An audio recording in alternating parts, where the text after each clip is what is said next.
Baik adik-adik, sebelum kita mulakan pembelajaran kita pada hari ini, marilah kita sama-sama mengaminkan bacaan doa ini. Bismillahirrahmanirrahim. Allahumma aftah alaina hikmataka wanshur alaina min khazaini rahmatika ya arhamar rahimin. Ya Allah, bukakanlah ke atas kami hikmat-hikmat-Mu dan limpahilah ke atas kami khazanah rahmat-Mu, wahai yang Maha Pemurah lagi Maha Penyayang. Bismillahirrahmanirrahim. Assalamualaikum warahmatullahi wabarakatuh. Kita berjumpa lagi pada subjek sirah pada hari ini. Tajuk kita adalah peristiwa perletakan Hajarul Aswad. Peristiwa perletakan Hajarul Aswad. Baik. Kita lihat di sini ada gambar Kaabah dan di manakah terletaknya Hajarul Aswad? Ianya terletak di bahagian bawah ini, iaitu di bahagian putih ini.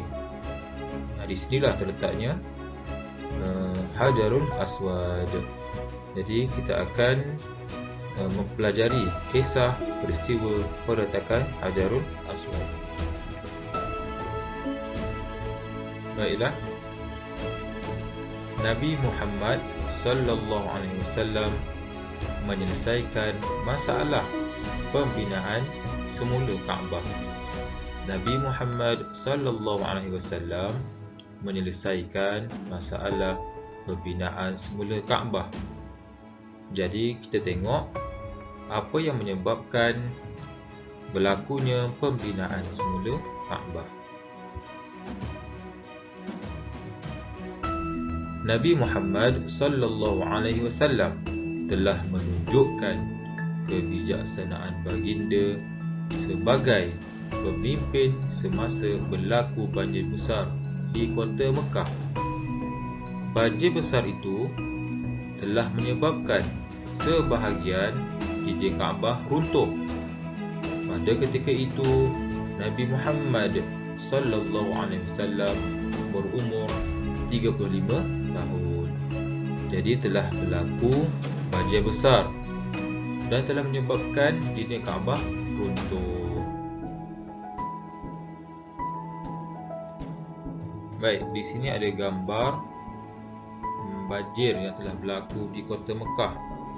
Gambar ini bukanlah gambar pada zaman Rasulullah, tapi gambar-gambar yang telah berlaku selepas zaman Rasulullah, di mana kota Mekah telah beberapa kali dilanda banjir. Jadi di sini adalah gambarannya.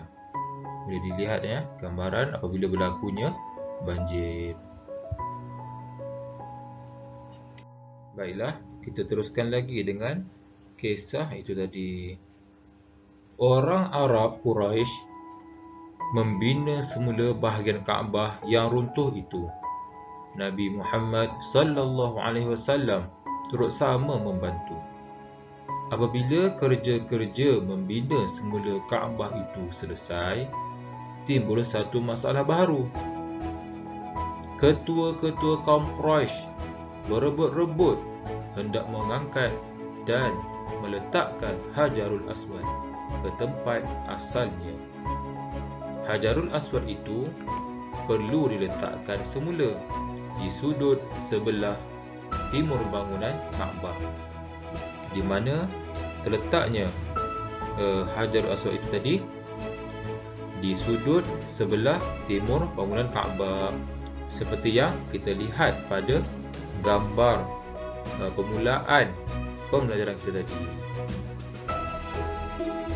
Baiklah, di sini ada sedikit gambaran pembinaan baik pulih Kaabah. Seperti lihat di gambar ini, ada orang yang telah atau yang tengah membuat baik pulih kepada dinding Kaabah.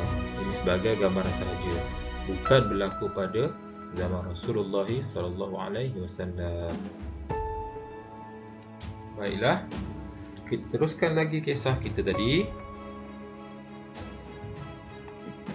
Mereka berselisih faham tentang siapa yang paling layak melakukan tugas itu. Mereka hampir bergaduh disebabkan hal tersebut. Akhirnya, mereka bersetuju melantik seorang hakim untuk menyelesaikan perkara tersebut. Okey, baiklah, seterusnya. Mereka bersetuju untuk melantik orang yang pertama masuk ke Masjidil Haram pada keesokan harinya sebagai hakim. Pada keesokan harinya, orang yang pertama masuk ke Masjidil Haram ialah Nabi Muhammad sallallahu alaihi wasallam. Mereka berasa gembira kerana Nabi Muhammad sallallahu alaihi wasallam merupakan orang yang sangat dipercayai oleh mereka semua. Mereka melantik baginda sebagai hakim untuk menyelesaikan perselisihan itu.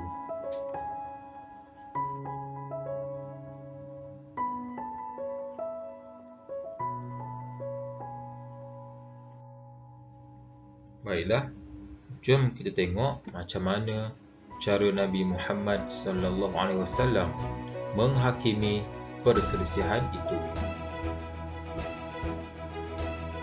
Yang pertama, baginda membentangkan kain serbannya. Kemudian, baginda meletakkan Hajarul Aswad itu di tengah-tengah kain serbannya.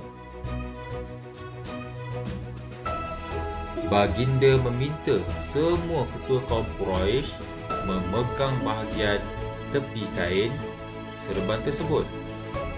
Setelah itu, baginda meminta mereka mengangkat kain serban itu bersama-sama ke pancuran sebelah timur bangunan Kaabah.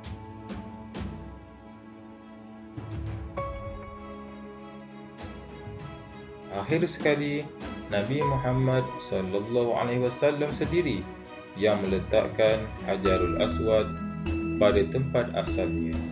Semua ketua Quraisy itu berpuas hati dengan cara baginda menyelesaikan perselisihan tersebut.